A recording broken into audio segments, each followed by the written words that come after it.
পয়লা জানুয়ারি ছিল জলপাইগুড়ির ১৫৫তম জন্মদিন। আর সেই জন্মদিন উপলক্ষে রাজ্যের মুখ্যমন্ত্রীকে কেক উপহার পাঠালো জলপাইগুড়ি জেলা যুব কংগ্রেস এবং যুব আইএনটিইউসি নেতৃত্ব। পাশাপাশি রিটার্ন গিফট হিসাবে দাবি জানালো পুর কর্পোরেশনের। উত্তরবঙ্গের অন্যতম প্রাচীন এবং বিভাগীয় শহর হওয়া সত্ত্বেও কর্পোরেশনের তকমা থেকে এখনও বঞ্চিত জলপাইগুড়ি। অভিযোগ, কর্পোরেশন না হওয়ায় উন্নয়নের নিরিখেও পিছিয়ে রয়েছে জলপাইগুড়ি পুরসভা। তাই মুখ্যমন্ত্রীকে কেক উপহার পাঠিয়ে সেই দাবি আরও একবার উস্কে দিল যুব কংগ্রেস এবং যুব আইএনটিইউসি। পিঙ্কি বৈদ্য নামে জলপাইগুড়ির এক তরুণী নিজের হাতে সেই কেক বানিয়েছেন। পাশাপাশি দাবি সম্বলিত পোস্টার এবং একটি চিঠিও সঙ্গে দেওয়া হয়েছে দুই সংগঠনের পক্ষ থেকে। কুরিয়ারের মাধ্যমে এদিন তা মুখ্যমন্ত্রীর ঠিকানায় পাঠানো হয়।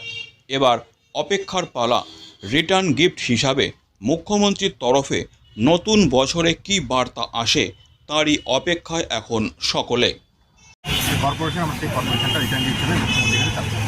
হঠাৎ এই উদ্যোগে জানেন যে জলপাইগুড়ি দীর্ঘদিন ধরে বঞ্চিত। গোটা রাজ্যে 7টা কর্পোরেশন, সেই 7টা কর্পোরেশনের মধ্যে উত্তরবঙ্গে মাত্র একটা, সেটা হচ্ছে শিলিগুড়ি কর্পোরেশন। তার মধ্যে শিলিগুড়ি কর্পোরেশনে আমাদের জলপাইগুড়ির জেলার 15টা অংশ নিয়ে শিলিগুড়ি কর্পোরেশন।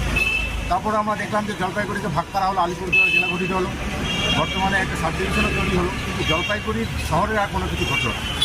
সেই জলপাইগুড়ি ছিল বঞ্চিতই থাকলো। বর্তমান সময়ে আমরা দেখছি যে তৃণমূলের বিধায়ক এবং তৃণমূলের নেতারা তারা শুধুমাত্র নিজেদের পদ কীভাবে থাকবে সেটা নিয়ে চিন্তিত।